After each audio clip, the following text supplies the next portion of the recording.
Boa noite.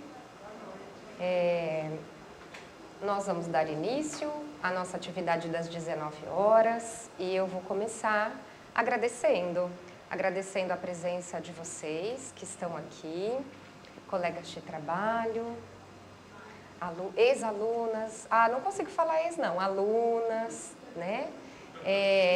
Pessoal que está chegando, muito prazer, eu sou Carol Manzato, estou vendo convidados dos outros dias, convidadas, e essa é a terceira edição do FAO, que agora se torna FAOZIM, e nós estamos aqui para pensar em leitura, educação e literatura, e para homenagear as infâncias pela perspectiva indígena. Então, eu estou muito feliz que eu estou olhando daqui e vendo um homem muito famoso, homenageado dessa edição, nosso querido Olívio Jecupé. Vou pedir para vocês baterem palmas para ele.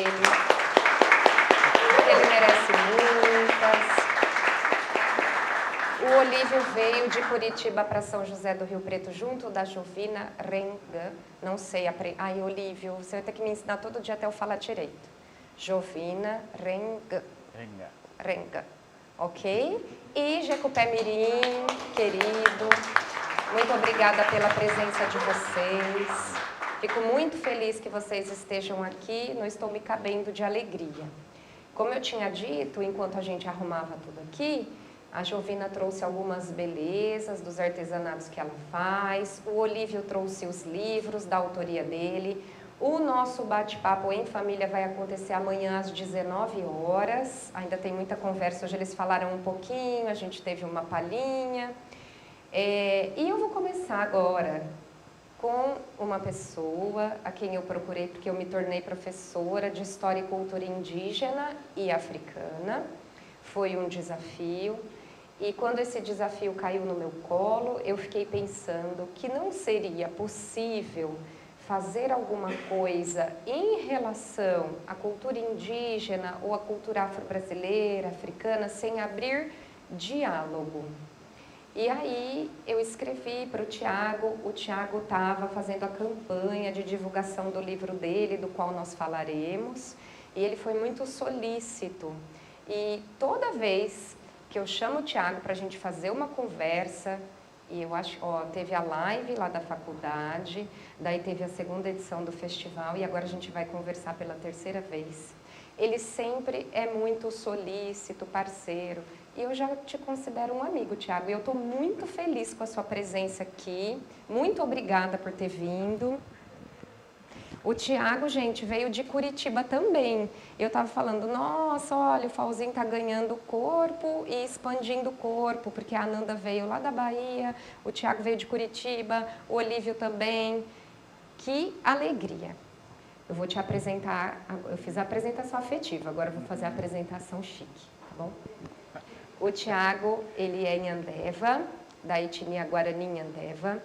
Ele reside na cidade de Piraquara, no Paraná, formado em Pedagogia Intercultural pela USP, Pedagogia Convencional e especialização em Antropologia pela Unisagrado, mestre em Antropologia Social pelo PPG-AS da USP, pesquisador do Centro de Estudos Ameríndios, também da USP. Membro e Fórum de Articulação dos Professores Indígenas do Estado de São Paulo, autor do livro Quando Eu Caçava Tatu e Outros Bichos. E o doutorado não está aqui. Ficou na outra versão da mini. Mas está no doutorado. Né? E está no doutorado. Palmas para ele, gente, por favor.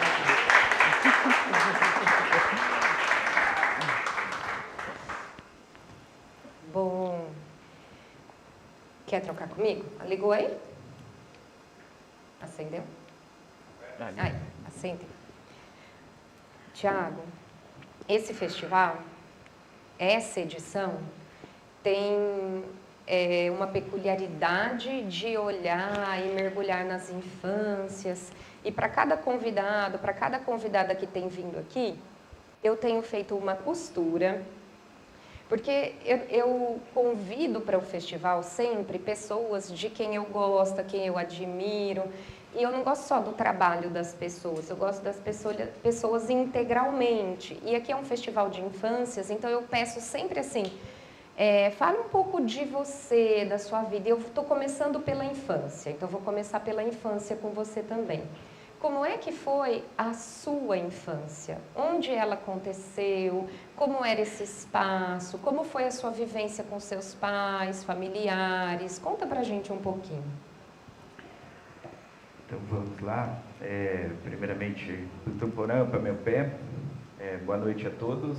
Tirarema Thiago, Eguporpe, Andeva Rupi Avadi Braju.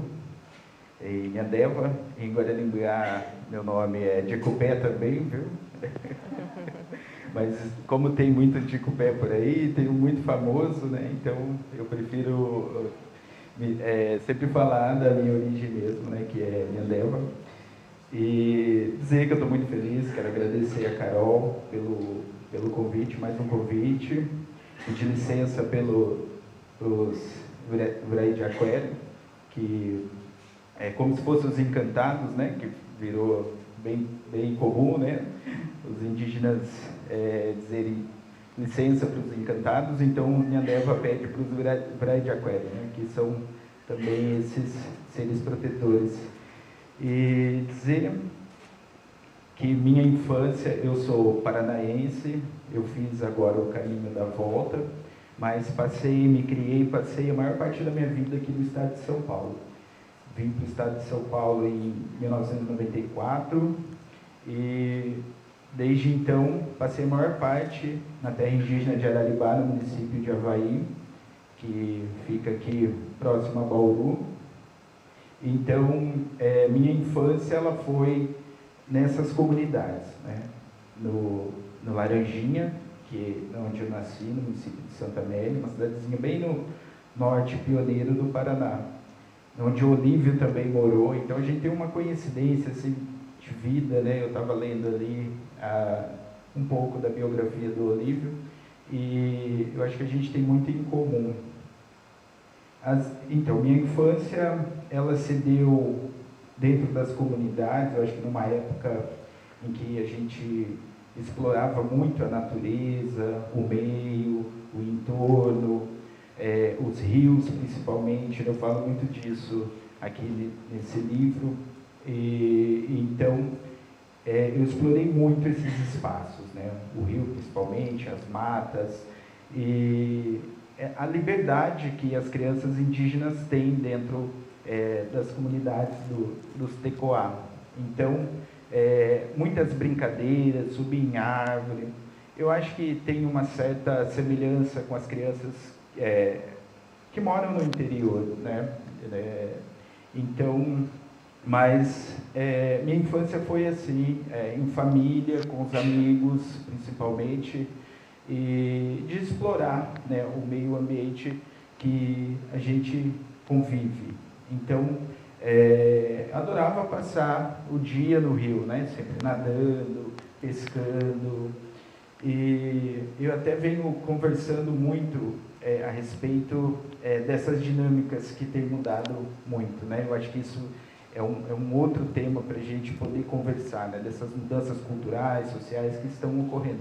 Então, hoje já é muito diferente, né, da época que eu vivi, né? E falo isso também para uma experiência que eu estou tendo, morando na cidade há um ano, e tenho 2 filhinhas que passam a maior parte do tempo ali dentro da casa. O único momento de interação que elas têm de socializar é quando nós vamos visitar os parentes nas aldeias ou na escola, né? Então é um espaço muito restrito, né? E a gente tem que tentar. Então é diferente a forma de vida que elas estão tendo da que eu tive, né? De explorar esse meio que a comunidade indígena ela fornece, né? De você ter essa liberdade. Eu acho a liberdade e a segurança também, né? Que você conhece todo mundo, então o dia todo nós estamos transitando dentro da comunidade, visitando, né? O dia todo visitando cada casa, né? E depois aproveitando os espaços que tem. Então minha infância foi assim. Eu morei, eu sou filho de mãe solteira, meu pai não é indígena e uma época meus avós eles foram morar em Maringá e minha mãe acabou conhecendo meu pai. E aí ela voltou grávida para a aldeia Laranjinha. E ali eu nasci, e uma vida muito difícil, e minha mãe, ela procurou trabalho fora da comunidade, então ela passou a maior parte do tempo trabalhando fora, e eu morava com meus avós. E o que eu aprendi foi através da minha avó. Então, hoje, sempre eu falo que o incentivo para escrever, as histórias que eu escrevi, talvez começou ali com a minha avó, que contava muitas histórias, né? Não tinha energia elétrica em casa, então passava a maior parte do tempo ouvindo as histórias, principalmente à noite. Não tinha energia, não tinha televisão, então era contar histórias, era o nosso passatempo. Então, foi por aí. Ai, muito bom. Eu fiquei curiosa com uma coisa que não está no roteiro. As suas filhas, agora que estão na cidade, o que elas verbalizam da diferença de lugar geográfico, assim? O que você capta do que elas falam, do como elas percebem? Porque vocês passaram, né, por Nimoendaju, Tereguá, e agora vocês estão na cidade. Elas falam, preferem um lugar ou outro? O que elas deixam de resquício, assim, para você captar? Olha, a lembrança, né, principalmente a minha mais velha, que tem 5 anos, a todo momento ela lembra da comunidade, né? E eu, então, assim, fico igual aquele passarinho na gaiola, né, olhando, assim, na janela e, assim, pensando a hora que eu vou voltar para a comunidade, né?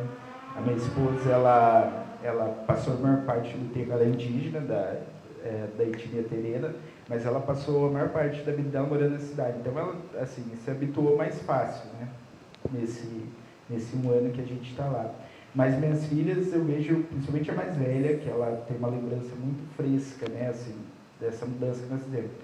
Então, elas gostam muito quando nós vamos para o território, que é uma retomada que tem ali em Piraquara, e ali elas brincam com as crianças que estão ali, né? Então elas gostam muito. Então elas não veem também a hora de poder estar voltando para a comunidade, né? Para aquele território, para poder brincar, subir nas árvores.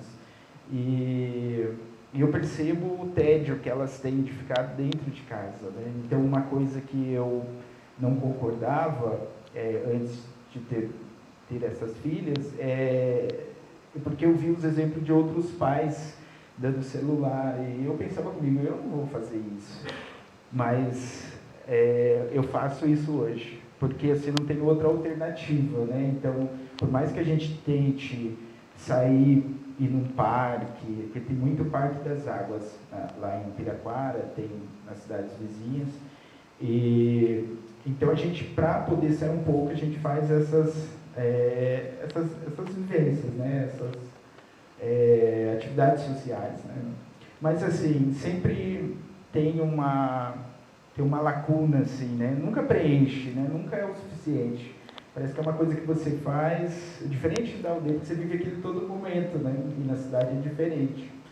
Mas sempre eu estou também contando as histórias, a gente está relembrando, mostrando as fotos dos parentes, das festas. A minha filha mais velha mesmo, quando eu fui embora para Piraquara, Piraquara é um nome da língua tupi, né? Tupi-guarani, toca do peixe, segundo os historiadores da cidade, né? Daí eles falam, toca do peixe. E aí minha filha já estava no grupo de dança terena, já começando, e ela já estava muito assim, sabendo, né, dos passos. E aí, quando nós mudamos, aí elas continuaram, a mais velha ensinando a pequena em casa, né?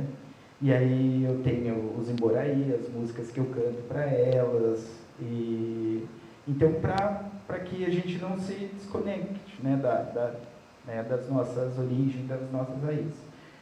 Mas eu falo sempre que assim, é uma situação que eu estou passando agora, e é uma experimentação, né?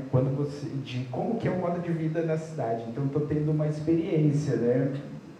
E, assim, bastante até positivo, para entender o modo de vida do não indígena também. A gente tem uma ideia, eu sempre Eu passei um tempo morando na cidade, mas por pequenos tempos, assim, né? Não fiquei muito tempo. Bom, e é isso, eu tento sempre estar assim, conectado de alguma forma, né, com as nossas raízes, com as nossas histórias. Sim. Na segunda pergunta que eu tinha colocado aqui no nosso roteiro, eu te perguntava justamente sobre esses esforços pela manutenção da cultura, da língua, dos rituais, na composição da subjetividade e da identidade. Aí você já respondeu um pouquinho, se você quiser acrescentar. E eu te pedi para recontar a história da escolha do seu nome, porque eu lembro que você contou na segunda edição do festival e foi tão bonito. E aí eu gostaria que as pessoas que estão aqui hoje ouvissem, além de mim, que já sei. Bom, eu iniciei falando dos meus nomes, o nome em português, Tiago, bíblico, né, cristão, e foi minha tia que me deu esse nome. Meus avós, eles pegaram uma época muito difícil do SPI, uma vida muito, principalmente na aldeia Laranjinha, e as condições mesmo assim não eram favoráveis. Então a alternativa era sair para cidades.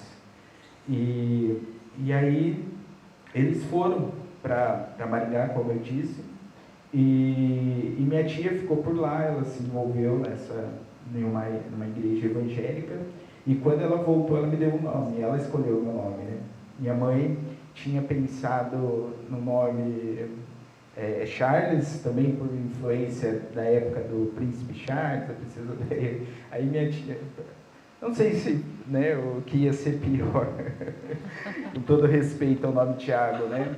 Tem aí uma sua história, se ia ser Charles ou Tiago. Mas o nome Guarani é Avá, de homem, ou também de pessoa, de ser humano, de gente, e é um nome composto, né? Diopuá significa alguém que protege, Diopuaju, né? Alguém muito iluminado, né? Que protege seu povo, cuida da sua comunidade. E só Diopuá também é alguém que prende, né? A gente fala para a polícia também, só fala Diopuá, né? Então a gente já quer que Diopuá, então a gente está falando, toma cuidado, a polícia, principalmente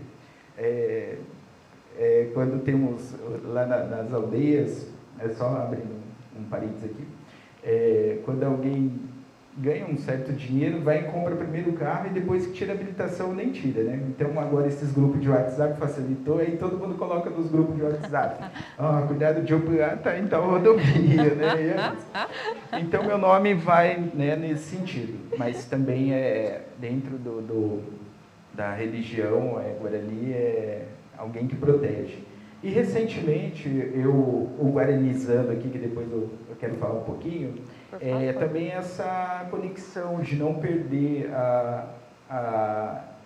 essa origem, essas histórias, de estar sempre imerso dentro da cultura guarani, né? Então não é uma teoria, né? Mas é uma forma de vida, né? De experienciar na prática. E eu recebi o nome de Jecupé, como do Olívio, num batizado dos Guarani em Mbriá. E aí agora eu também me chamo de Jecupé. É o nome Guarani em Mbriá. O Olívio contou hoje na entrevista o que significava, que eu não sabia. É muito bonito. Não vou contar, vocês vão ter que vir amanhã para descobrir. Que tal? O que você acha, Tiago? Eu acho que sim, né? Olívio, vamos contar só amanhã? O que você acha? Vamos contar o que significa ou vamos contar só amanhã, Olívio?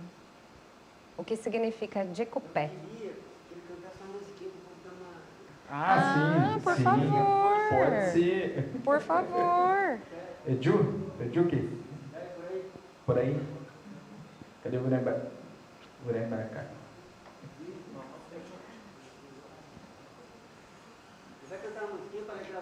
E se ele ficar aqui onde eu estou? O que significa Jecupé? Mas eu quero sua opinião. Você acha que a gente conta hoje ou a gente deixa para contar amanhã, que aí todo mundo que está aqui vem amanhã te ouvir?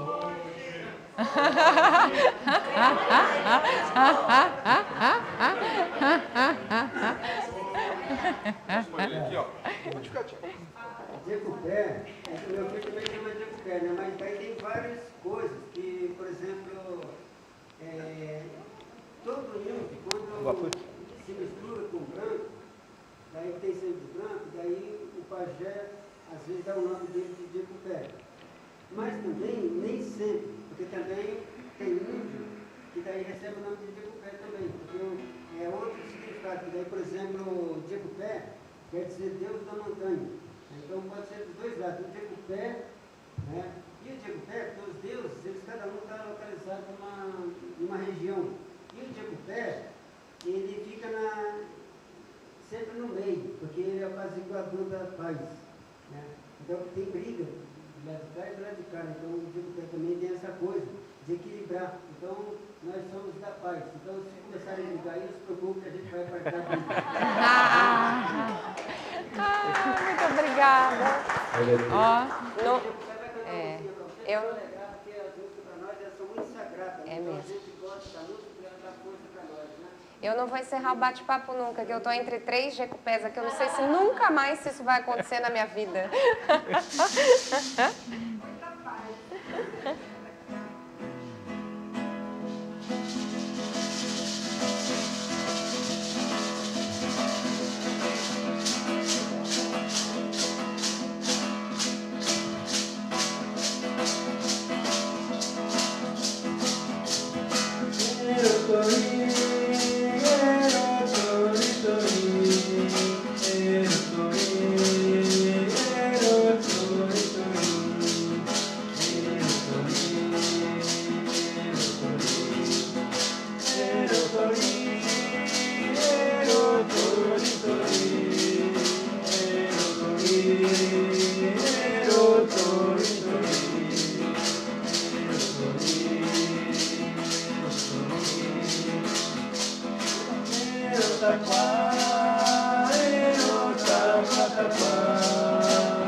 Obrigada. Obrigada.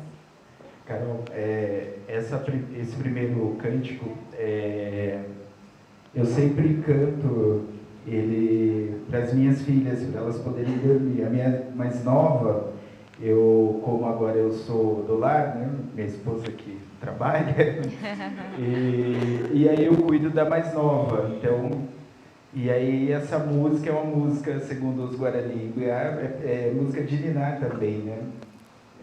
Então, assim, para não desconectar, né, como eu estava dizendo, né, das nossas origens, né? Como é o nome Das minhas? Joana Potu e Júlia Jatsu. Muito bom. Joana Flora e Júlia Lua. Ai, que lindo. Sei nem mais o que eu pergunto depois disso. Muito obrigada, só agradeço. Tiago, já que a gente ainda está na infância, vou te perguntar um pouco de escola. Vou pedir para você falar um pouquinho do seu processo de escolarização.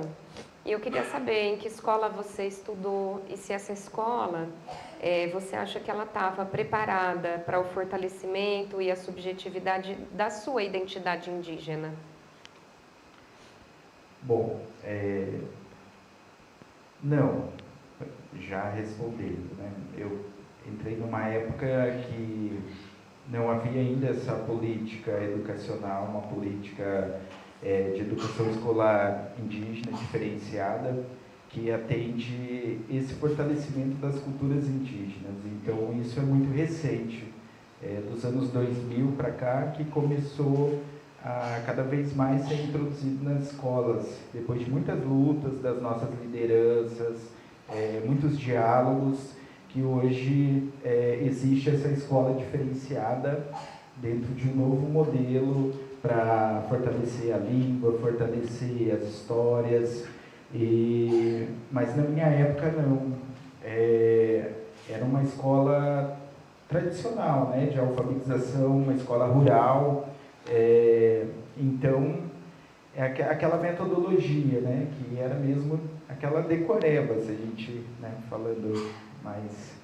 Então, não havia uma política, né, voltada para esse fortalecimento das culturas, das línguas principalmente, que as comunidades Niandeva, elas foram muito afetadas por as escolas, esse modelo que não era esse de agora. Então, era um processo mesmo de assimilar os indígenas ao mundo não indígena. Então, era ensinar a língua portuguesa, para que pudesse comunicar, né, com a sociedade envolvente.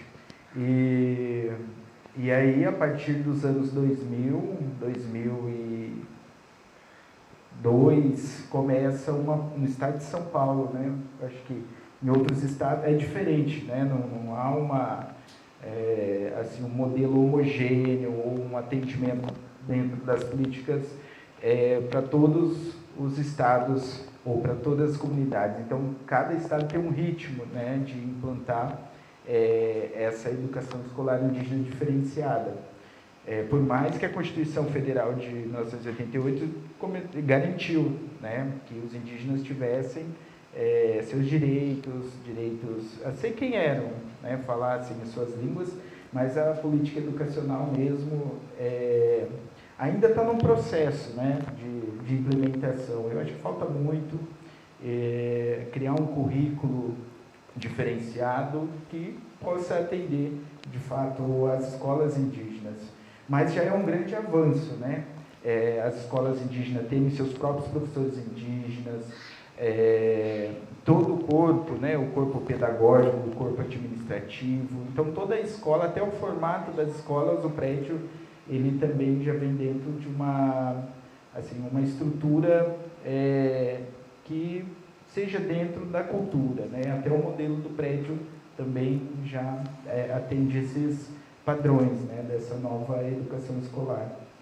Mas, então, assim, meus avós, né, minha mãe, meus tios, eles já pegaram outra escola que tinha esse objetivo de assimilar o indígena à sociedade envolvente. Quando a gente conversou para montar o roteirinho, você me chamou a atenção para a diferença de educação indígena e educação escolar indígena. Vamos passar por aí? Bom, quando essa escola, que eu estou falando de escola, de instituição do Estado, né? Agora, que é a educação escolar indígena, a escolarização. Mas a educação indígena é aquela que acontece no dia a dia da comunidade, na família, os ensinamentos que são passados pelos mais velhos, dentro de uma casa de reza Guarani, principalmente, né, porque a escola dos Guarani é a casa de reza, ou o Guatsu que a gente fala. E agora, recente, eu estava assistindo uma palestra de um professor Terena, e ele estava dizendo que para os Terena, a escola dos Terena, a escola indígena dos Terena é a roça, né? Ele estava falando sobre a roça, ele estava falando de sustentabilidade, né? E ele falou, para nós, os terenas, a nossa escola é a roça, porque é ali que a gente ensina as fases da lua, o ciclo da natureza. E então, assim, para cada cultura, né, a escola, a educação indígena vai se dar em ambientes, né, específicos, como eu disse, para os Guarani dentro da casa de reza, através da religião ancestral, e para os terenas, né, que são ligados mais à questão da agricultura, né, como o professor ele diz, acontece ali, né? Então essa educação que acontece nesses espaços, né, de sociabilidade daquela comunidade, né, onde eles se encontram mais. Muito bom. Vou seguir aqui com o seu percurso estudante e vou te perguntar de você como aluno do ensino superior. E você tem tempo aí de estrada, que você já está no doutorado. Já terminou? Não. Eu estou no segundo ano. Tá. E eu quero saber sobre descolonizar. Eu quero saber como tem sido para você trabalhar em prol da desconstrução do status quo, do discurso hegemônico, da democratização dos lugares de privilégio dentro do espaço acadêmico. A academia está aberta a esse movimento de fato? Em que medidas você descreveria até agora o seu êxito, as suas frustrações, olhando para esse percurso? Olha, eu não sou tão novinho assim, até estava dizendo para a Nimno, que a professora Nimno, ela atuou muito no processo de retomada de território. Eu já tenho 36 anos e já vi muita coisa, muitas mudanças, como eu estava dizendo, na educação escolar e também no ensino superior. Hoje nós somos, só na graduação, mais de 70 mil indígenas, né? Então isso é um grande avanço, é um marco histórico para os povos indígenas acessar o ensino superior. E uma responsabilidade também, né, que nós carregamos para poder, não é só você acessar, mas é você também permanecer, né? É um dos grandes desafios, principalmente para quem sai de lugares remotos, né, e vem para o estado de São Paulo. No momento tem indígenas que vieram do Amazonas e estão em Campinas, estão em São Carlos, estão na capital. Então, começa por aí os desafios e depois permanecer, né, ou lidar também com o conhecimento ocidental na universidade, que é um grande desafio, porque os professores, começando pelos professores, que não têm uma preparação adequada, né? Tem muitos que se esforçam. Eu assim, tive várias experiências com professores que me decepcionaram, mas depois eu entendi também no lado deles, né? Então, a formação que eles tiveram não ajudaram eles a entender essa diversidade étnica que nós temos no país, né? E principalmente o conhecimento de cada cultura, né? São mais de 300 povos indígenas, né? Então, quer dizer que cada povo tem uma cultura diferente, tem um conhecimento específico, tem uma forma de ver o mundo que é diferente, né, do que a ciência explica, do que a religião cristã explica, né? Então, o Guarani ele vai explicar o mundo de uma forma, e muitas vezes se um Guarani falar que o mundo surgiu de uma determinada forma, ou se o Caigangue ou o Terena falar, a ciência, né, ela vai questionar, né, que isso não tem como provar isso, né? Então, é por aí que a gente vai encontrando os desafios. E depois outros, né? Eu acho que a linguagem acadêmica também, eu acho que ela traz muito assim, um vocabulário que não se enquadra dentro da forma daquele indígena ver o mundo, né? Então ele não está acostumado com aquilo no seu dia a dia. Então começa aí o desafio. E depois a formação básica, né? Que vem deficitária também por conta que nós estamos nas escolas públicas, né? Então é um desafio enorme que quem vence, né? Quem chega até o final é uma superação e é uma conquista muito grande, não só para ele enquanto acadêmico, mas para a comunidade dele também, né? Que espera muito dele, né? Então, quando aquele jovem ele passa no vestibular ou ele é indicado para prestar aquele vestibular, né? Cada comunidade tem uma política interna para poder indicar aquele jovem para poder fazer o vestibular. Então, já tem um direcionamento, olha, seria bom você se formar na área da saúde, seria bom você se formar na área da educação, porque nós temos uma demanda aqui dentro da comunidade, né? Então, e aí hoje, assim, ampliou, né, essas áreas dentro da comunidade. Então, já está saturada a área da saúde, já está saturada a área da educação, tem muito indígena indo para a área da educação, para a saúde. E hoje as lideranças esperam que eles sejam advogados, engenheiros. Então, como eu disse no início, né? Então, a dinâmica cultural está mudando, então vai exigindo, né, outras formações também. E aí, dependendo, as exatas sempre são as mais assim, exigentes, e é onde que às vezes nós encontramos desafios. E muitos desistem, né, por conta de encontrar esses entraves. Mas hoje é um espaço, é um território, nós estamos demarcando esse espaço também, né, que é um espaço hoje de tensão, mas também de trocas de conhecimento, né, e onde que nossos trabalhos, dissertações, monografias, teses, elas acabam sendo direcionadas para os nossos conhecimentos, né, valorizando o conhecimento do nosso povo. Então, às vezes um orientador também não está preparado para orientar, ele às vezes até abandona. Eu já vi casos disso, de abandonar, olha, eu não dou conta de você, vou te recomendar para outro orientador, né? Esse tema não é do meu conhecimento. Então, são vários desafios, né? Então, nós precisamos de uma política que seja efetiva, uma política pública, para que garanta o acesso, mas também garanta a permanência. E a mudança dentro da própria universidade, no dia a dia, né, onde esses alunos indígenas eles socializam, seja no refeitório, né, nas rodas de conversa, na república. Então, é um grande desafio, né? Eu acredito, mas assim, a tendência é cada vez mais aumentar. Então, espera-se, o último censo, levantamento, que tem 70 mil, espera-se que daqui 3 anos, 4 anos, tenha 100 mil, né?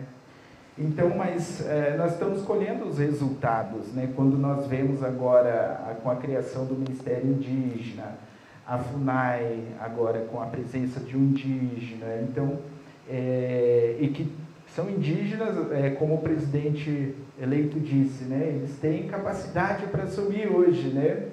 Então, me faz até lembrar um texto de uma antropóloga muito famosa, a Manuela Carneiro da Cunha, que ela diz assim, olha, nós estamos aqui construindo, ajudando eles a construir as políticas públicas, daqui a pouco eles vão estar formados, vai faltar espaço para nós, né? Eles mesmos vão falar por eles. E é o que está acontecendo, né? Que bom. Nós temos, só um exemplo, né? A Joênia Wapichana, que assumiu a FUNAI, ela é advogada, né? A Sônia Guajajara, ela é formada no ensino superior, letras, tem formação em saúde, o Eloy Terê, na advocacia. Então, tem assim, todos que estão sendo, assumindo esses espaços, têm formação em ensino superior. E é fruto dessa luta, né? Também são espaços de muitas lutas, não veio de mãos beijadas, né? Assim, então, cada indígena que acessa o ensino superior sempre tem que lembrar que alguém, né, morreu por ele, deu sangue por ele, para que ele pudesse estar ali, né? E não só de agora, né? Faz 523 anos que a gente vem nessa luta de resistência, de existência. Sim. E a sua escolha pela educação? É uma escolha que ainda está nesse campo que você tinha mencionado? Tem uma demanda aqui? Ou já foi uma escolha mais pessoal, individual, subjetiva? Como que aconteceu essa escolha? E como você enxerga assim, o potencial da sua atuação como professor, né? Você foi professor de crianças também, não foi? Como você tem atuado hoje? Olha, como eu disse, as lideranças da aldeia, elas têm assim, uma participação na escolha do curso que aquele universitário vai fazer. E eu entrei na educação, foi assim, eu caí de paraquedas, na verdade, né, na educação escolar indígena. Em 2005, eu atuei por 16 anos na rede estadual e eu dei aula para educação infantil, foi minha primeira turma. E logo no primeiro ano que eu entrei, em 2005, surgiu o curso de formação superior de professores indígenas na USP, a licenciatura intercultural. E eu fiz essa licenciatura intercultural, 2005 a 2008, e ali eu tive contato com uma disciplina de antropologia, e foi onde que eu me identifiquei com essa área. Eu via os antropólogos, né, lecionando algumas disciplinas, e falando da nossa cultura, né? E ali eu ficava olhando, falei, poxa, se eles podem falar, né, da nossa cultura, eu também posso. Eu posso pesquisar e falar sobre aquele tema, né? Nós temos condições de falar. Mas eu acredito assim, que não foi só por isso. Eu fui seguindo, né, por essas formações no ensino superior, eu fiz pedagogia convencional, e logo entrei na antropologia também, foi uma especialização que eu fiz, e as coisas foram acontecendo, né? Aí veio o mestrado e agora o doutorado. Então, mas nunca me desliguei da educação escolar indígena, eu me apeguei ali, né, nessa área. Então, todos os meus trabalhos, eu ia falar de algum assunto nas faculdades, eu ia falar sobre educação escolar indígena ou sobre a cultura indígena, cultura guarani. Então, eu sempre estava presente. Então, era um momento também de trocar conhecimento, né? De poder compartilhar com os professores ali da faculdade e com os colegas também. Então, eu acho que ali muitos preconceitos, né, eles foram derrubados, né, e consegui lançar um novo olhar, né? Eu acredito que boa parte conseguiu mudar um pouco o pensamento. Vamos falar do seu livro, Quando Eu Caçava Tatu e Outros Bichos? Conta um pouquinho, é muito legal o livro, gente, quem não conhece precisa conhecer. Como foi a escrita, como você conseguiu fazer circular. Eu me lembro que eu te conheci por aí, era pandemia e estava rolando uma campanha e eu queria muito ler seu livro. E não tinha mais, eu esperei. Olha, como eu acho que o motivo de a gente estar aqui hoje, né, tem a ver com o Olívio, né? Eu acho que tem muito a ver com ele, literalmente, mas também porque eu me inspirei no Olívio, né? Eu acho que, assim, ele foi pioneiro nessa área, né, da literatura, registrando as histórias indígenas. Depois, junto com ele, outros escritores, e que me inspiraram. E eu tinha vontade, por conta de trabalhar dentro de uma escola indígena e não ter autor indígena, você olhar para a biblioteca, tinha o Olívio, né, com certeza, ele e o Daniel Munduruku. Eram os únicos autores que tinham alguns livros que a Secretaria da Educação mandava para a gente. E existe uma certa burocracia também, uma dificuldade para que esses livros indígenas, para que os livros, né, que a gente gostasse, que tivesse na biblioteca, chegasse. Mas o Olívio estava ali, ele e o Daniel Munduruku. Então, eu era assim, eu era da área de linguagens, então eu organizava os livros da escola, da biblioteca, ajudava a organizar, e fazia o cantinho dos autores indígenas. E durante esse curso que eu fiz da licenciatura intercultural, eu pude participar da construção de alguns livros didáticos, paradidáticos, que compuseram um kit que depois que terminasse o curso, seriam entregues às escolas. Então ali, essas histórias que nós escrevemos, tem um livro que chama Narrativas de Memórias, eu tenho um texto lá, e os alunos, quando a gente ia fazer uma roda de leitura, eles gostavam desse livro. Então era o livro preferido, ler as histórias dos tios, dos primos que estavam ali, né, dos conhecidos.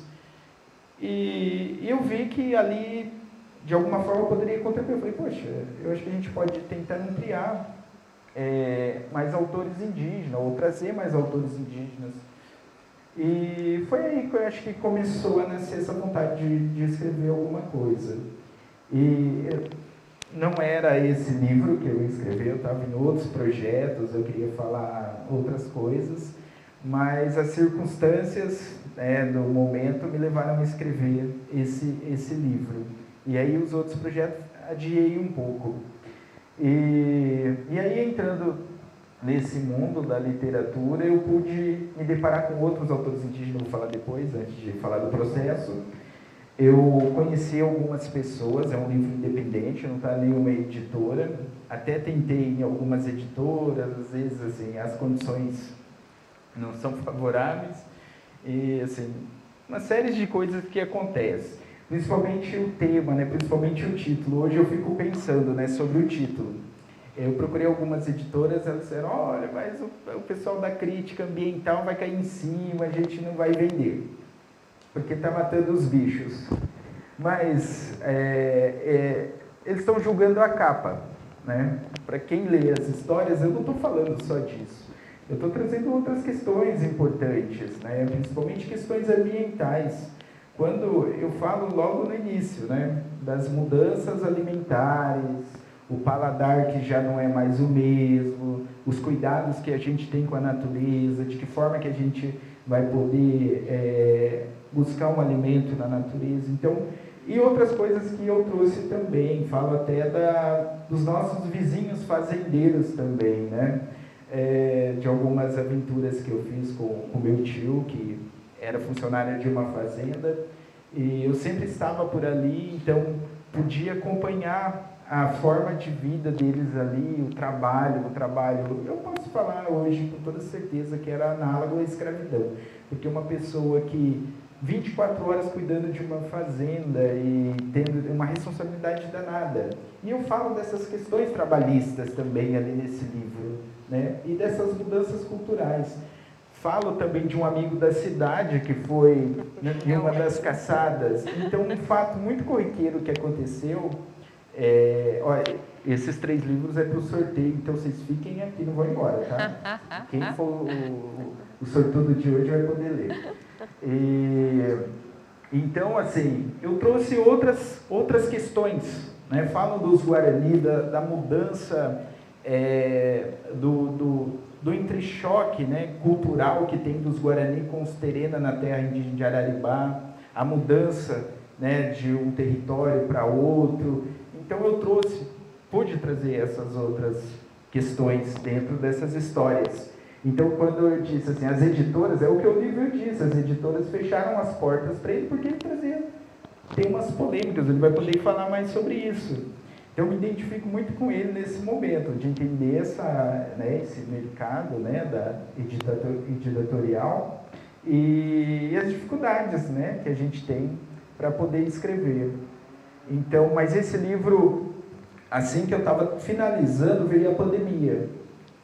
E aí eu tinha me programado para fazer um lançamento no ano, né, que aconteceu em 2020.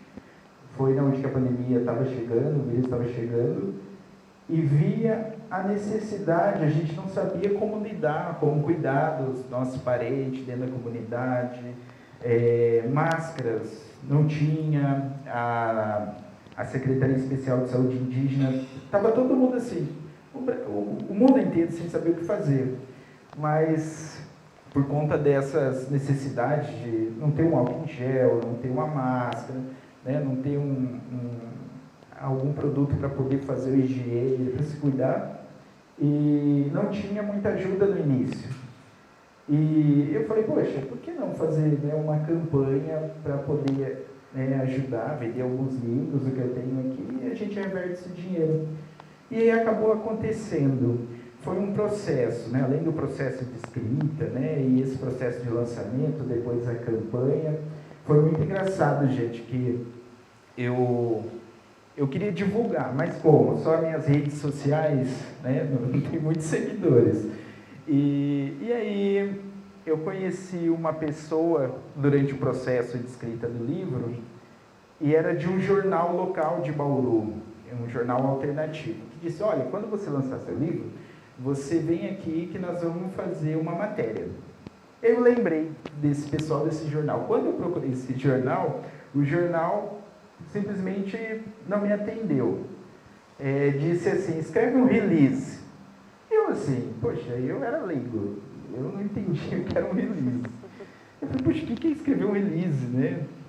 Daí tá, eu falei, não, eles estão tirando uma com a minha cara.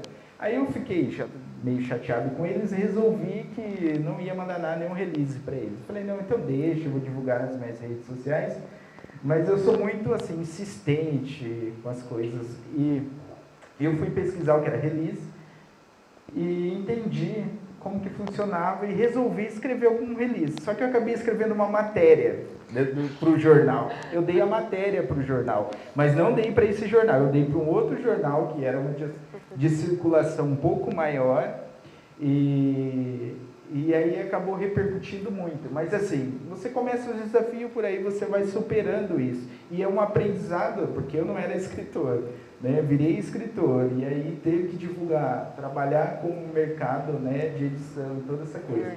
E acabou acontecendo, né? Desde então, sempre tem alguém que me lembra por conta dessa campanha. E aí foi nascendo outras ideias, né, durante esse processo desse livro. Muito aprendizado, né? Muitas camadas. Primeiro a escrita, elaboração, aí depois o diálogo com quem vai ilustrar, e depois como é que faz com a gráfica, e depois como faz para circular. É muita coisa que envolve um livro, né? É engraçado também que a ilustradora, ela é escritora também, e ela, na área dela, no tema dela, ela é conhecida, já foi premiada, ela chama Carolina Mancini. Ela escreve ficção de terror. E ela não tinha noção, o pessoal que trabalhou comigo, na revisão, na diagramação, eles não tinham noção da cultura indígena. Então, para eles também foi um aprendizado. Porque eles não tinham ideia, eles não conseguiam imaginar como que era uma comunidade indígena. Daí eles, me mandam fotos. Daí eu passei a fotografar a aldeia para eles construir uma imagem da comunidade e as histórias que eu estava falando ali, né? Então foi um aprendizado para todo mundo, né? Eu acho que até para a ilustradora que escreve, né, ficção de terror, e todo mundo teve a oportunidade de aprender. Incrível. Eu quero que você fale um pouco então sobre a importância de contar a própria história, ou seja, a importância da autoria indígena, e vou fazer um apêndice para você falar um pouquinho do nosso homenageado, porque quando aconteceu a segunda edição do FAO, eu te pedi algumas referências de autores indígenas, e ele foi o primeiro que você falou. Quando o festival acabou, por uma sincronia do destino, eu me lembrava desse nome, e aí o Olívio me escreveu pela rede social, aí eu fiz, nossa, é o escritor que o Tiago falou, e ele tem muitos livros publicados, e aí nós estamos aqui em homenagem a ele, então vamos fazer esse gancho e pensar a importância de vocês serem autores indígenas, né? A importância da gente dar uma desconstruída no discurso hegemônico, que precisa ser desconstruído diariamente, e sobre Olívio Jecupé. Olha, o primeiro livro que eu ouvi falar do Olívio foi 500 Anos de Angústia, que ele estava lá no Laranjinha, né, Olívio, ainda nessa época, e ele passou por lá, e aí todo mundo fala, tem um escritor aqui, o Olívio Jecupé, mas eu não tive naquele momento a oportunidade de conhecer ele lá, mas eu via falar, depois ele lançou esse livro, né, 500 Anos de Angústia, e sempre que alguém, o indígena ele é muito brincalhão, sempre que tinha algum problema, eles lembravam do livro do Olívio. Eu falava, mas nós já temos 500 anos de angústia, né? Daí fazia esse link com o livro do Olívio. Então, o Olívio sempre esteve presente. E durante o processo desse livro, antes, eu conversava muito com o Olívio. Ele contava muito assim, a trajetória dos escritores indígenas aqui no Brasil. E ele me explicava, olha, eu tive muita dificuldade de escrever um livro, as editoras não abriam as portas, porque o que eu escrevia era polêmico, trazia uma crítica. E então foi na onde que ele também me ensinou, né, esses caminhos. Ele teve uma participação muito grande. Com os outros, eu tive assim, um contato depois, conheço eles pelas redes sociais. Até o Daniel Munduruku, eu não conheço ele pessoalmente, eu falo muito dele, mas não conheço. Eu tive mais contato com o livro, então por isso que sempre eu lembro dele. E tem um livro que eu trabalhava dele durante minhas aulas de leitura, do Cambaí, Ajuda do Saci. E aí foi, até recente, eu trabalhei na última escola que eu lecionei, que foi na aldeia Tereguá, e aí contava a história do Verá, né? Do Verá, que foi para a cidade estudar, e o Verá, o filho dele, que é cantor de rap, é esse personagem. Eu falava para os alunos, eu falava, olha, então esse personagem, porque o Saci, assim, quem lê o livro fala, história de índio, né? Saci não existe. Daí eu fazia esse link para os meus alunos, falei, o Verá é o filho do Olívio. Eu já ia no YouTube e puxava o Verá cantando, né? Um personagem do livro que se tornou cantor e hoje, né, é reconhecido, né, no Brasil e até internacionalmente. Então, as minhas inspirações, né, começaram aí. Como eu disse, minha avó também, das histórias, né? Eu sempre gostei de histórias de aventura, né? Eu li muitos livros, aqui, principalmente aquela série Vagalume também, né? Me influenciou bastante. Tem até uma história lá que foi assim, que eu li esse livro várias vezes, e era sempre assim, temas voltados para a natureza, né? Ou para o rio, para as matas. Então, por isso que, né, eu resolvi trazer essas histórias. Eu vi que era possível ir por esse caminho também. Você falou da coleção Vagalume, e as meninas que estão aqui acompanhando, elas falaram, todos os convidados que sentaram aqui disseram que liam a coleção Vagalume. Muito bom. Só antes da gente continuar, eu estava doido para contar isso. Assim, nós somos de uma cultura da oralidade. E minha avó, como ela contava, ela não lia livros, ela contava as histórias. E a gente sentava, não tinha energia. Eu lembro da lamparina, né? Que tinha umas 3 lamparinas em casa, da sala, da cozinha e do quarto. E ali ela ficava contando. E aí ia deitar, eu queria que ela continuasse contando as histórias. Então ali, aquele momento, eu acho que começou a germinar, né, toda essa vontade de escrever. Eu digo que minha televisão, às vezes, era olhar, tinha uma paisagem muito linda, eu ficava olhando a paisagem, né, era o que eu via, né, que passava as horas assistindo. Eu lembro até de alguns momentos que chovia, e agora que eu estou na cidade, parece que assim, os sentidos aguçaram, lembram? Sempre traz uma lembrança. Quando um pássaro canta, eu lembro da aldeia. Quando bate aquele ventinho, um cheiro que vem, eu lembro da aldeia. Então, e aí quando tem um pingo de água, aquela terra, né, quando chove, aquela poeira que sobe, né, com aquelas primeiras... Eu lembro desse momento, né? Então acho que influencia muito, né, no que a gente quer escrever, toda essa trajetória. Com certeza. Ai, vou dar o gancho político, tá preparado? Eu vou. Vamos, né? Então vamos.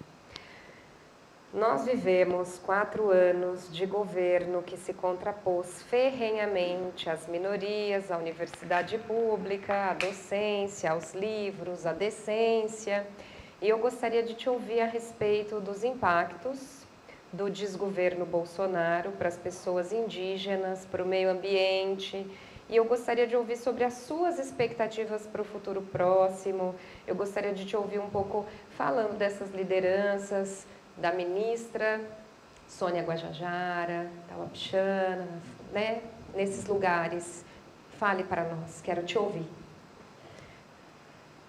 Olha, para nós foram 4 anos, né, ainda 6 anos, né? Nós vamos pegar o... Vamos pegar o golpe, né? O golpe. Vamos pegar né? o golpe. Então, desde então, nós estamos sofrendo com esses governos.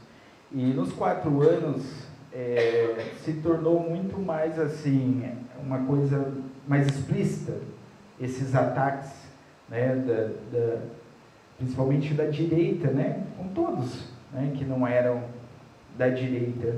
E para a minoria, para os povos indígenas, os povos étnicos, por conta que um governo que apoiava a questão da bancada ruralista, e está aí, né, o grande problema que são as terras, desde então, né?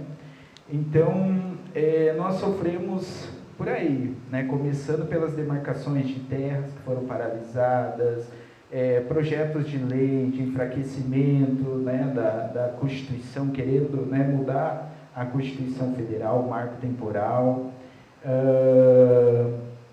Então, as políticas públicas que foram desmontadas, a FUNAI socateada, então todos os órgãos, né, indigenistas, oficiais, enfraquecidos. Então as políticas públicas não chegam, né, quando esses órgãos não atuam diretamente. Eu falo deles porque são eles responsáveis diretamente por fiscalizar, proteger as terras indígenas, cuidar da saúde, a Secretaria Especial de Saúde Indígena. A educação quem mantém é o Estado, ou às vezes é o município. Então, assim, por conta que não pode parar, né, daí ainda continua, mas ainda tem um certo desgaste, porque muda as pessoas que estão na frente, né, que supervisores de escola. Então, são pessoas, eu sofri na pele, eu acho que até eu me cansei um pouco também de brigar com esse pessoal da educação, que parece que eu estava nadando numa direção e os outros vinham nadando numa direção, não tinha mais força. E chegou uma hora que eu fiquei esgotado e resolvi dar um tempo por conta disso. Então foi assim, atingindo várias instâncias, né, desde a educação, saúde, principalmente a saúde. Quando veio a pandemia, aí ficou muito assim nítido a política de atuação do governo, a falta de ajuda para as comunidades.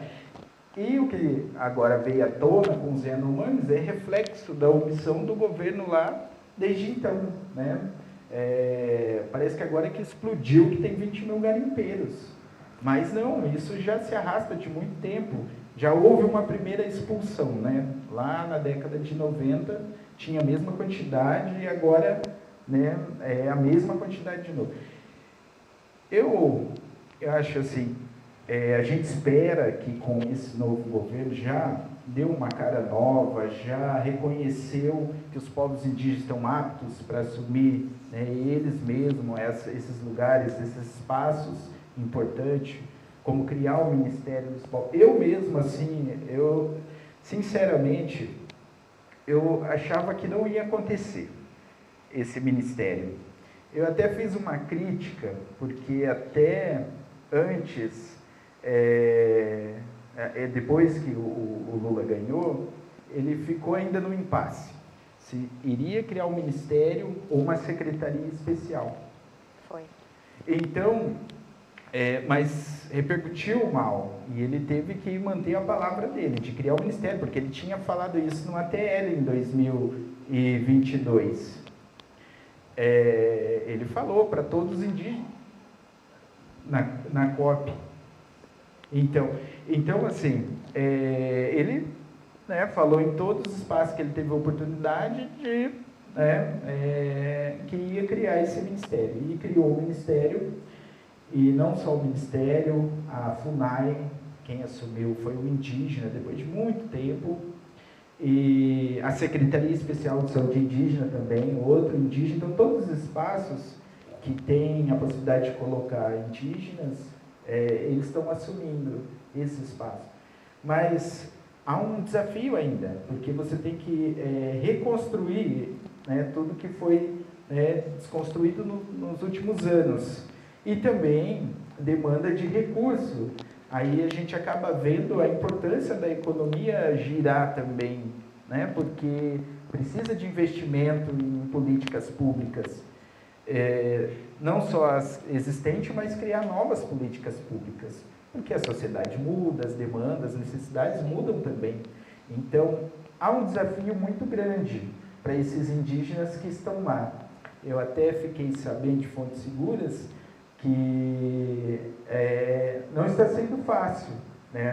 Montar um ministério do zero, né? É diferente dos outros ministérios, que eles foram extinguidos, mas eles já tinham uma estrutura, né, para recriar, né? Então mas um ministério do zero, como é o dos povos indígenas, então está sendo um grande desafio. E não pensem vocês que os indígenas não vão ser cobrados, eles vão ser mais ainda, né, o dobro cobrado, né? Já estão sendo cobrados, né? Então, porque eles conhecem de fato a realidade, né, dentro das comunidades. Então, mas eu acredito que assim, eles estão construindo uma aliança, estão costurando com outros ministérios também para poder se fortalecerem, né? Então, eu acho que não vai ser fácil, mas com o tempo eu acho que as coisas melhorem. Como nós estamos vendo o que está acontecendo com os Yanomami, né? Essa saída agora dos garimpeiros, né? Olha que situação que chegou, né? É um verdadeiro genocídio, né? Um verdadeiro genocídio que está acontecendo. De uma política sistematizada, né? Para exterminar os povos indígenas. Aí voltando na questão do que eu estava falando, que o Terena disse que a escola para eles é a agricultura, é a roça, ele disse também dos impactos que acontece, o que acontece externamente impacta dentro das comunidades, né? Então, o que está acontecendo, essa presença dos garimpeiros lá, está impactando também dentro da cultura do povo Yanomami, não só na vida, né, nesse extermínio, né, sistemático, mas também na cultura. Então, o que acontece fora impacta dentro dos territórios. E o território, se não tem território, não tem mais nada, não tem cultura, não tem indígena. Então, é primordial demarcar os territórios. Então, o Ministério dos Povos Indígenas já tem um primeiro trabalho aí, que já foi até protocolado, né, para que se demarque 13 territórios que já estão prontos, né, para serem, já avançaram em todos os processos, né, e agora só falta assinar. E isso, não, mas isso assim, é só o começo, mas tem outros, né, tem muitos territórios nesse processo, iniciando. Então, eu acho que é o principal desafio que eles têm, né, junto com o novo governo. Sim. Tiago, o que está escrito aí na sua camiseta? Olha, aqui está escrito guaranizando, como eu disse, não é nenhuma teoria, não é resultado de nenhuma tese, nenhuma dissertação. Inclusive, eu trouxe aqui para você, Carolina, um kit guaranizando. Ai, gente! Enquanto ela vai mostrar para vocês, foi uma solicitação aqui de São José do Rio Preto, de uns colegas aqui, que eu estava falando algumas coisas nas redes sociais, também uma presença muito forte dos indígenas hoje, eles são digitais influencers, e aí acabou que alguns professores me solicitando para dar um curso. E aí foi na onde que eu tinha uma ideia. Falei, poxa, eu quero falar. Você fala mais sobre os Guarani. Eu falei, então vamos falar sobre os Guarani, né? Vamos montar alguma coisa aí. E aí nasceu, mas não nasceu agora essa ideia, né? Então, onde tem a presença de um Guarani, ele está guaranizando. Então, se eu estou aqui, o Olívio está aqui, os meninos estão aqui, nós estamos guaranizando. E quem entrar nessa onda também, conhecer uma comunidade, né, participar da cultura Guarani, também está guaranizando, né? Meu Deus! Eu vou te contar, eu já estava insuportável porque o Sacolinha trocou um livro comigo. Agora, gente, ninguém vai me aguentar mais, tá bom? Rádio, para de olhar para minhas coisas. Olha para lá, ó. Muito obrigada, eu amei. Juni, para de olhar para minhas coisas. Eu amei, muito, muito. Eu vou dividir com você, eu vou guaranizar e vou dividir com você, não vou ser egoísta. Tiago, Tá quase dando nosso tempo. Eu amei, obrigada. E eu queria que você falasse de livros. Indica algum... O que a gente não pode deixar de ler? Vai, passa aí na sua cabeça, fale para nós. O que a gente tem que ler? Bom, vou puxar a sardinha aqui para o meu amigo, Olívio de Cupé, né? Recomendo os livros dele, eu acho que ele tem ali para todos os gostos, né? Para todas as faixas etárias. É importante a gente conhecer as histórias pelo olhar indígena. Nós conhecemos durante muito tempo pelo olhar não indígena, então agora é a oportunidade, né? Então, tem muita gente escrevendo vários gêneros, vários estilos, contos, romances, poemas, e outros, né, e outros gêneros. Então, além do Olívio, né, tem o Daniel, que já é conhecido, mas também vou falar daqueles não conhecidos, que é importante, né, Olívio, que estão escrevendo, principalmente as mulheres, né, a presença feminina muito forte hoje. A Jovina também escreveu junto com o Olívio, A Casa de Passagem, que amanhã ele pode falar um pouco, né, desse livro que ele escreveu. Está no nosso roteiro, está no nosso roteiro. Por conta da luta, né, das mulheres lá em Curitiba. Os filhos do Olívio Verá também tem, né, escreveu um livro, 2, né, 3. O Verá, além de ser cantor, ele é escritor também.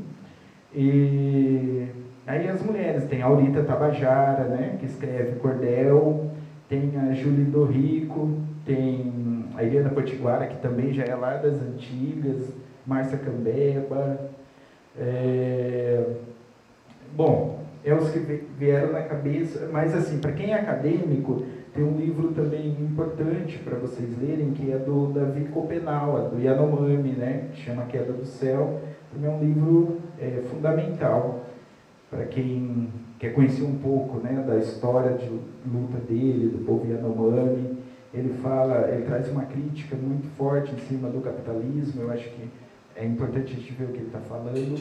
Outro também é o Ailton Krenak, né? Eu acho que ele tem uns livros bons também, né, para quem é da área acadêmica. Então, eu acho que tem para todos os gostos, né, para vocês entrarem nesse mundo, né, das histórias indígenas por autores indígenas. Eu também estou, né, tem o Thiago Nhandeva, né, inclusive tem um sorteio, né, desses 3 livros. A Carol vai dar um jeito aí, ela e o Júnior, de fazer esse sorteio para vocês, né, desses 3 livros. Pega um papel, nomes. E assim, também tenho, né, alguns projetos em andamentos. Como eu disse, a minha área na educação me fez pensar em atender alguns temas. Tem um que eu estou escrevendo, que é de brincadeiras, para gincanas, né? Quem quer fazer gincanas. Então, tem um trabalho bem legal. Incrível. E estou escrevendo um de poemas também. Não vou falar aqui por enquanto, mas ele está assim, quase lá também. O Olívio me convidou para escrever um na editora dele. Eu tenho um material lá que eu acho que se encaixa. Então, assim, eu estou pensando em atender algumas necessidades que as pessoas precisam ler. E esse que eu estou escrevendo de poema pensando assim me veio uma ideia, uma influência agora para escrever esse livro a partir dos indígenas que são influencers. E aí eles trouxeram assim, uma coisa muito atual também, né? Há uma crítica, não sei se o Olívio já deve ter ouvido isso, que a gente escreve só coisas de índio, né, Olívio? Não escreve outras coisas assim. Eles até desconsideram o que a gente escreve muitas das vezes, né? Mas eu acho que tem muita coisa. Quem tem um olhar mais apurado, né, como eu disse, não julga a capa, né, mas o que tem, né, ali dentro desse livro. E valorizar os escritores indígenas, né, Olívio? Eu acho que é importante, né? Eu acho que hoje não chega a 100 ainda, né? Tem por volta de 60, 70 Olívio, acho que ele anda mais nesse mundo, ele vai falar mais amanhã. Então, deixo essa, né, para ele, amanhã, essa responsabilidade. E aproveitem, venham novamente para ouvir o Olívio. Já decidi o sorteio, tá, Tiago? Tá. Eu sou professora, você falou, já pensei aqui. Então, tem um papel passando, vocês vão colocar o nome, gente, ele já está chegando aí até vocês. Aí eu vou fazer aqui uma numeração bem doida e você vai falar 3 números, Tiago. Joguei na sua mão a batata quente. Garota, o Júnior tá Júnior, é rádio, uma vez só que ela pode pôr o nome. Pode pôr o nome 15 vezes.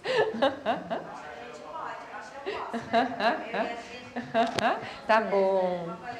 Tudo bem, a gente vai dar uma colherinha de chá para as mulheres. Tiago, tem 2 mulheres indígenas maravilhosas, nós vamos dar uma colherinha de chá para elas. Gente, então esperem para o papel passar. Enquanto isso, Tiago, muito, muito, muito obrigada, de verdade. Obrigada pela sua disponibilidade, pela viagem gigantesca que você fez para estar aqui com a gente. Obrigada pela parceria, pela confiança. Só posso te agradecer muitas vezes. Eu aprendo muito com você, muitas vezes. Estenda meus agradecimentos à sua família, que eu sei que as meninas, sua esposa, ficaram por lá. Diga, a Carol mandou um muito obrigada, tá bom?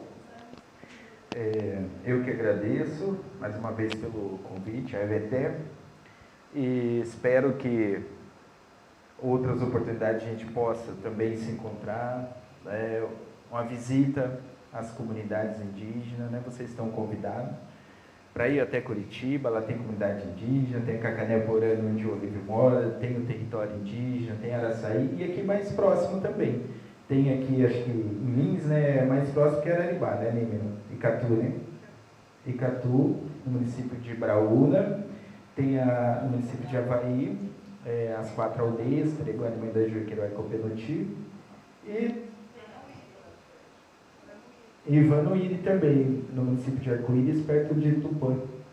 E quem quiser ir mais longe, né, tem, pode também ir para a capital de São Paulo, litoral, o estado todo está repleto de comunidades, só para a gente não esquecer, né? Eu sempre falo também, só uma última coisa. Por favor, fica à vontade.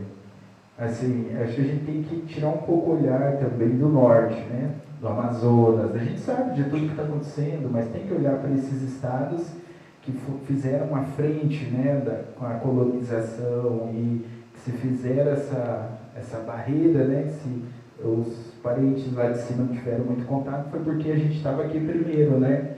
Tendo esse contato. Mas nós permanecemos aqui no estado de São Paulo, aqui estamos, aqui nós vamos ficar. E São Paulo é território indígena também, né? Nós temos que pensar nisso. Então é isso, muito obrigado, agradecer o Olívio, vai continuar sendo minha inspiração e desejo muito sucesso para ele, sucesso para o Falzinho e que possam, né, ver outros Falzinhos. E desejo aqui uma boa noite a todos e obrigado pela paciência de vocês, de nos ouvir e que a gente possa manter contato aí. Muito obrigado, boa noite.